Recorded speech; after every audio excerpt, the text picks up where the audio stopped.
You don't walk into a room, you arrive. There is a difference most men will never understand. When a king steps through a door, the air shifts, conversations drop, eyes move, something in the room recalibrates, because power doesn't announce itself with words. It announces itself with presence. And presence isn't something you are born with, it is something you build, brick by brick, decision by decision, silence by silence. Machiavelli didn't write The Prince as a fairy tale. He wrote it as a manual, a cold, precise, unforgiving manual. For men who were serious about power, men who understood that the world doesn't reward the good, it rewards the prepared. Today, we build the architecture of a king, across the essential pillars of your life, your mind, your mouth, your moves, and your money. Master these, and you become something rare. You become untouchable.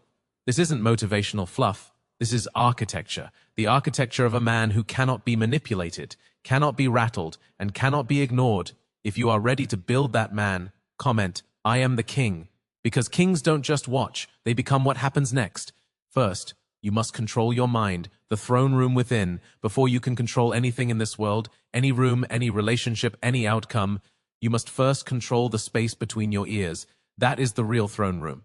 Not an office, not a mansion, not a title. Your mind is where your kingdom either rises or collapses.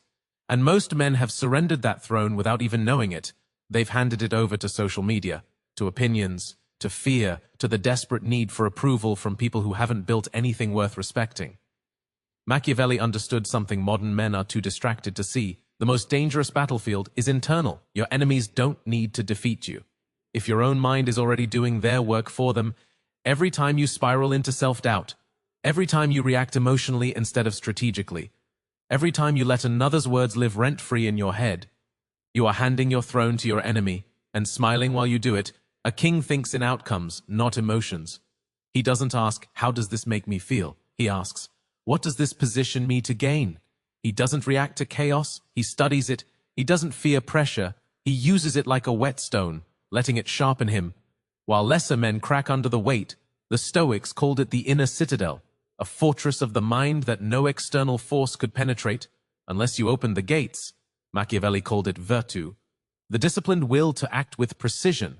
When the world demands panic, you need both. You need the Stoics' calm, and the Prince's cold calculation, running simultaneously in your mind. At all times, train your mind like a weapon, protect it like a kingdom, because a king who loses his mind first loses everything else.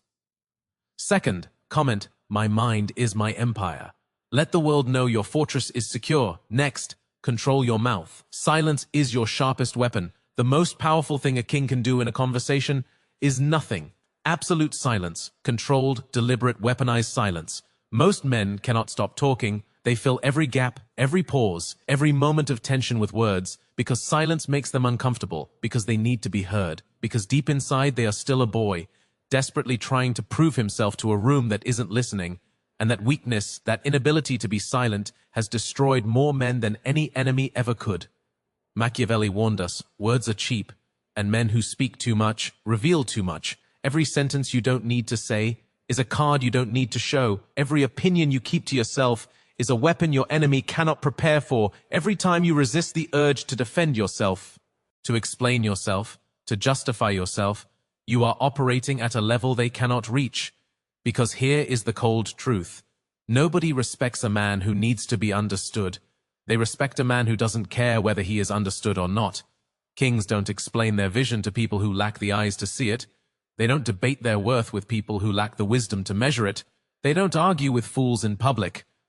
Because the audience cannot always tell the difference.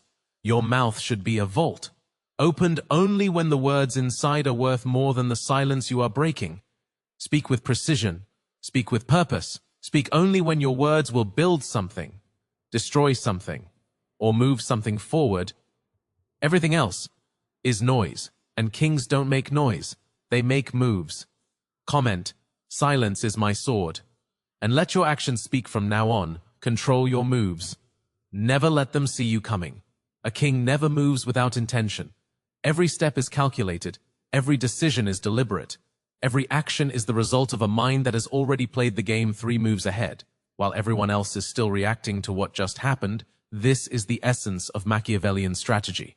Not cruelty, not manipulation for its own sake, but the cold, disciplined art of moving through the world with such precision that your enemies are always one step behind. Most men are reactive. Something happens, and they respond immediately, emotionally, impulsively, without considering the chessboard, without asking the most important question. Who benefits from my reaction right now? Chaos is manufactured. Drama is engineered. Provocations are designed to pull you off your throne and drag you down to a level where you can be controlled. And every time you take that bait, you are dancing in someone else's choreography.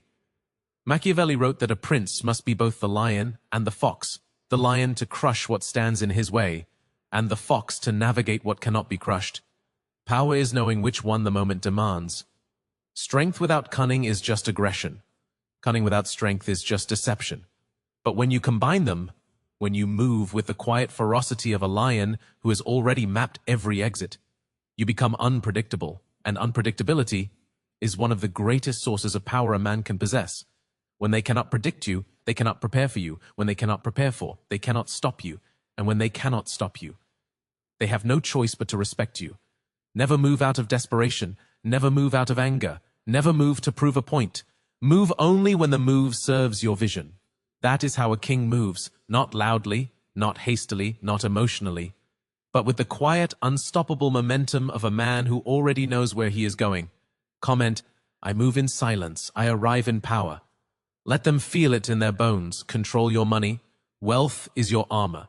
Let me tell you something the broke and the bitter will never admit.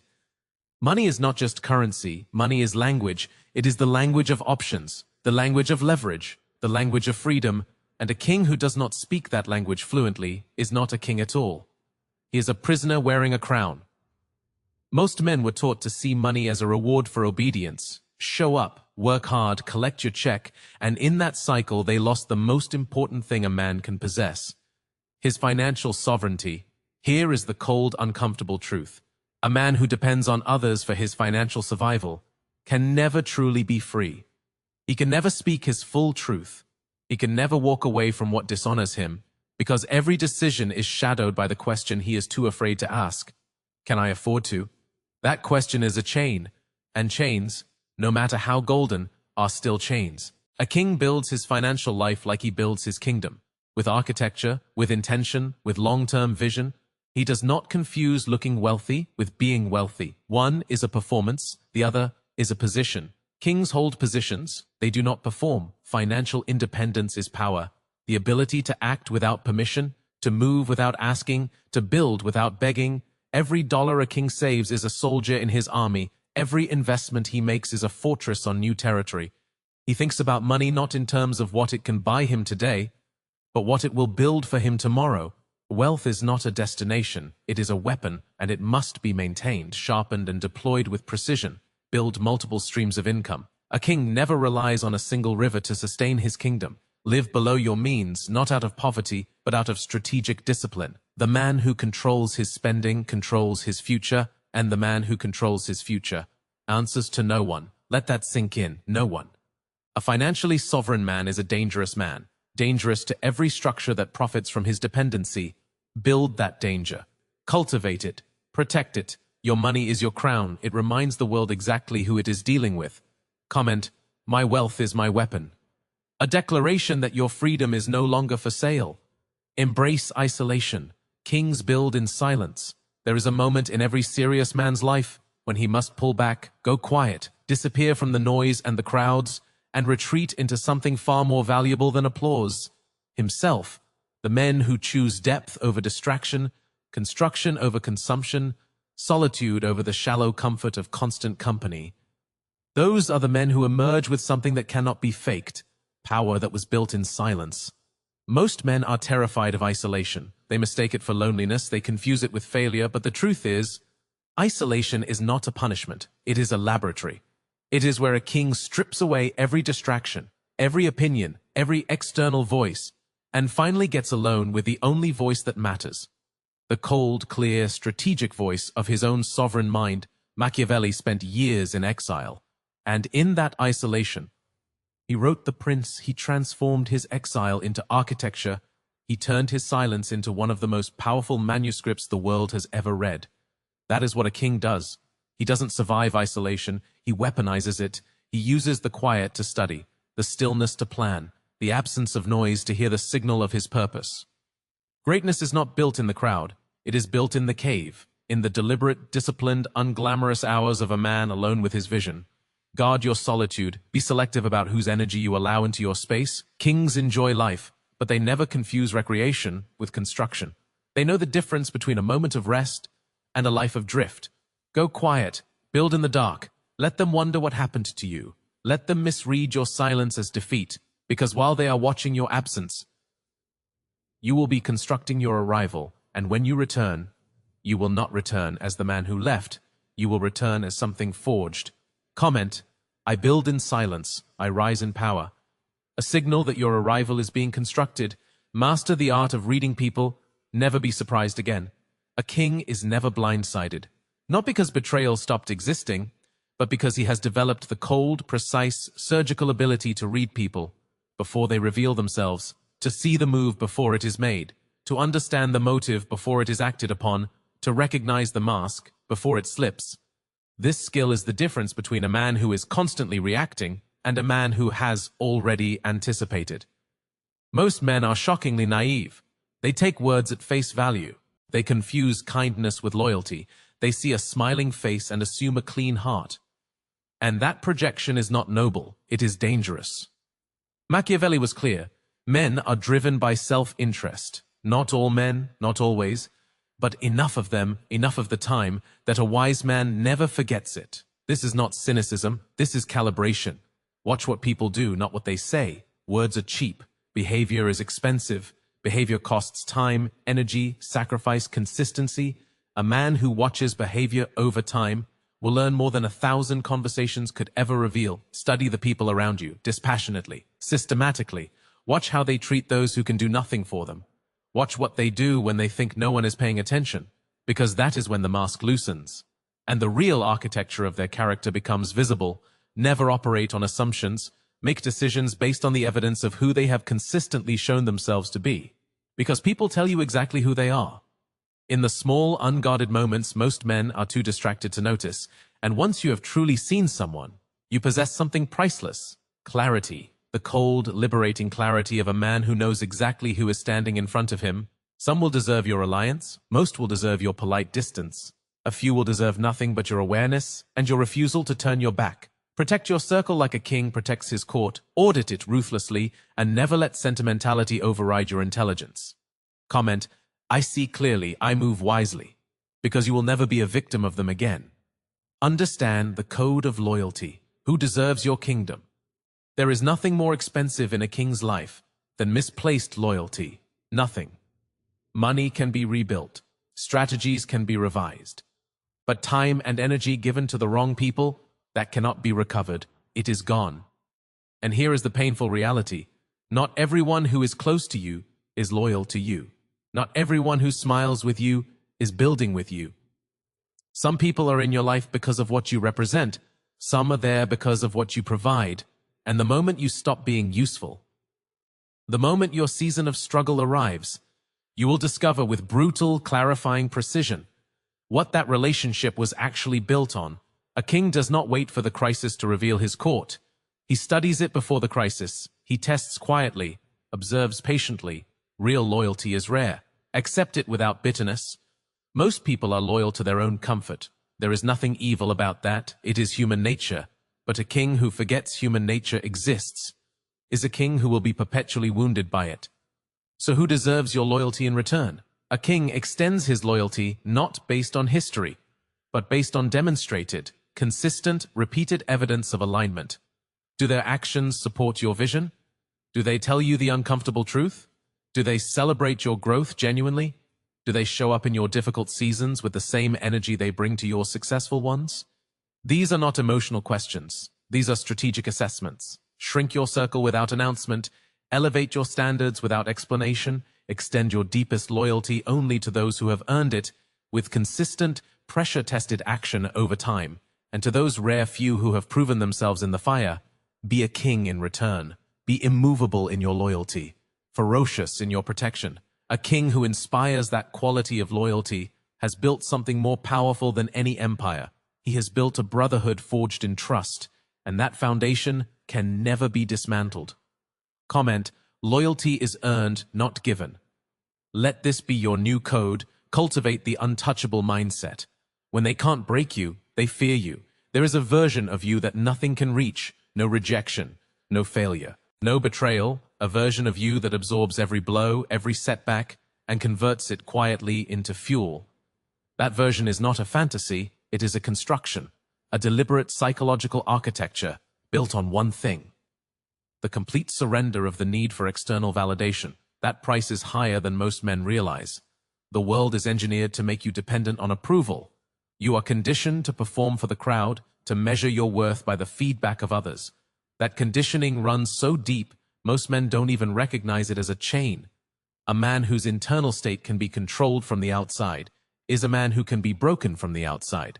But the untouchable man, the man who has done the brutal work of building his worth from the inside out, he cannot be reached by those weapons, because he needs nothing from the people wielding them. Not your approval, not your understanding, not your validation. He has already validated himself. Machiavelli's prince did not govern by seeking love. He governed by commanding respect. He understood the critical distinction. Love is conditional, it can be withdrawn, but respect, true, deep, involuntary respect, is earned through composure, through the unmistakable signal a man sends when he refuses to be rattled, refuses to be reduced, refuses to perform distress for an audience that is hoping to watch him break. When you stop reacting to provocations, they become uncomfortable. When you stop explaining yourself to critics, they become confused. When you stop chasing approval, they become irrelevant. When you reach the place where another person's opinion carries less weight than your own, something changes. People sense it. They feel the absence of neediness in your presence. And that stillness triggers something primal. It triggers respect. It triggers caution. It triggers the recognition that this man operates by a different set of rules. That is what makes a man untouchable. Not wealth, not status, not any external marker of power. What makes a man truly untouchable is the unshakable, internally anchored knowledge of exactly who he is, and the absolute refusal to become anything less. Become that man. Decide right now that you are no longer available to be broken. Decide your identity is no longer a negotiation. Decide your peace is a non-negotiable standard, because when they cannot break you, and they will try, they will have no choice but to fear you, and fear, in the cold language of power, is the beginning of respect. Comment: you cannot break what was built in fire, forged, and forever changed. This is the final code.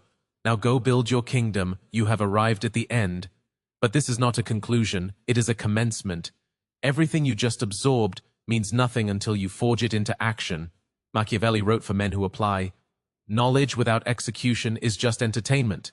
And kings are not entertained, they are transformed. You now carry the pillars. Your mind, mouth, moves, and money. Guard them, master them, build with them, daily, quietly, without apology. The throne was never going to be handed to you. It was always going to be built by you. So go build it. Go become the man this world cannot ignore, cannot manipulate, and cannot break.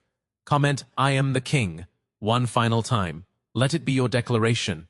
Not to the world, but to yourself. If this has forged something in you, like and subscribe. Turn on notifications, because what comes next will take you even deeper. Your kingdom starts now.